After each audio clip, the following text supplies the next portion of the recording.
warahmatullahi wabarakatuh. Perkenalkan, nama saya Mutma Mulia Alam dengan NIM 220501020336. Kali ini saya akan mempresentasikan proposal saya yang berjudul Peran Pemodalan Nasional Madani PNM Mekar Syariah dalam meningkatkan kesejahteraan masyarakat Desa Tanah Poleyang, Kecamatan Poleyang Utara, Kabupaten Bombana. Bab 1, latar belakang. Masyarakat di Desa Tanah Poleyang banyak yang sebelumnya tidak memiliki akses ke modal, tetapi dengan adanya PNM Mekar Syariah, masyarakat Desa Tanah Poleyang dapat dengan mudah mendapatkan modal.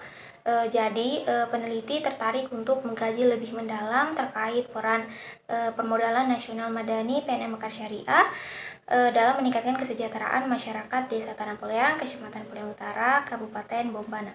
Adapun rumusan masalahnya, yang pertama, bagaimana peran PNM Mekar Syariah dalam meningkatkan kesejahteraan masyarakat Desa Tanah Poleyang, Kecamatan Poleyang Utara, Kabupaten Bombana. Terus yang kedua, bagaimana pemanfaatan modal usaha yang diberikan oleh PNM Mekar Syariah bagi nasabah. Dan untuk tujuan penelitiannya itu, yang pertama, untuk mengetahui peran permodalan nasional madani PNM Mekar Syariah dalam meningkatkan kesejahteraan masyarakat Desa Tanah Poleyang, Kecamatan Poleyang Utara, Kabupaten Bombana. Yang kedua itu untuk mengetahui pemanfaatan modal usaha yang diberikan oleh PNM Mekar Syariah bagi nasabah. Selanjutnya, manfaat penelitian. Manfaat penelitian bagi peneliti dapat menambah pengetahuan dan pengalaman serta memperoleh wawasan dalam menerapkan teori-teori yang peneliti peroleh selama perkuliahan. Dan bagi perguruan tinggi, itu untuk sebagai referensi yang dapat memberikan perbandingan dalam melakukan penelitian dalam bidang yang sama. Selanjutnya, bab 2, landasan teori. Dalam penelitian ini menggunakan dua teori. Yang pertama, teori peran dan teori kesejahteraan.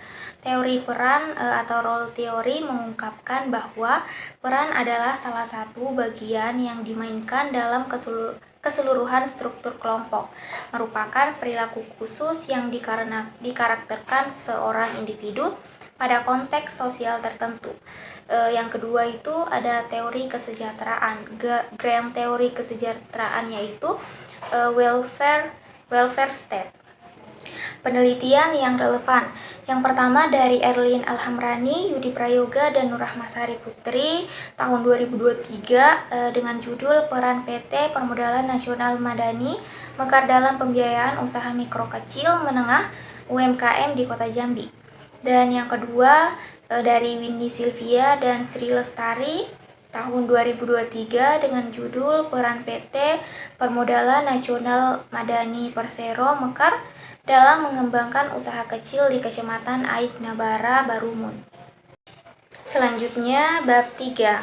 Yang pertama, tempat dan waktu penelitian. Penelitian ini itu dilakukan di Desa Tanah Poleyang, Kecamatan Poleyang Utara, Kabupaten Bombana.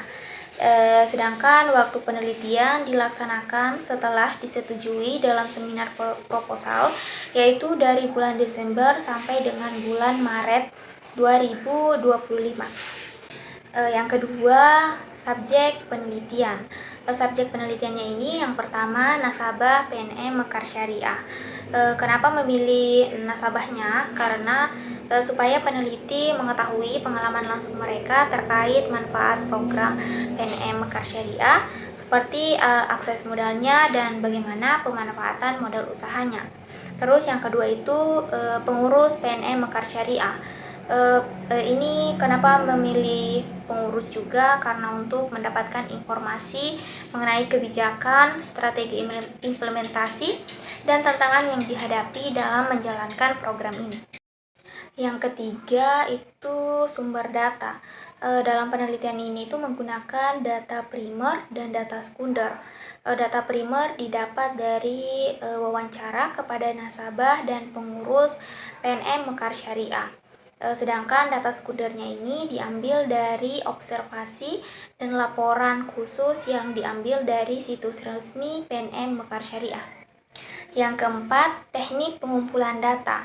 Dalam penelitian ini, teknik pengumpulan data dilakukan melalui observasi, wawancara, dan dokumentasi.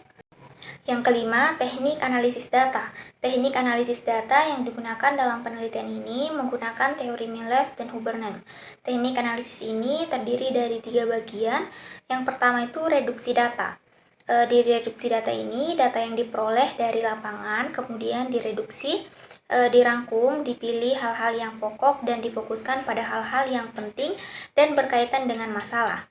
Yang kedua, penyajian data. Penyajian data ini merupakan sekumpulan informasi yang dihasilkan dari observasi dan wawancara, sehingga tersusun yang memberi kemungkinan untuk menarik kesimpulan yang disajikan dalam bentuk teks naratif.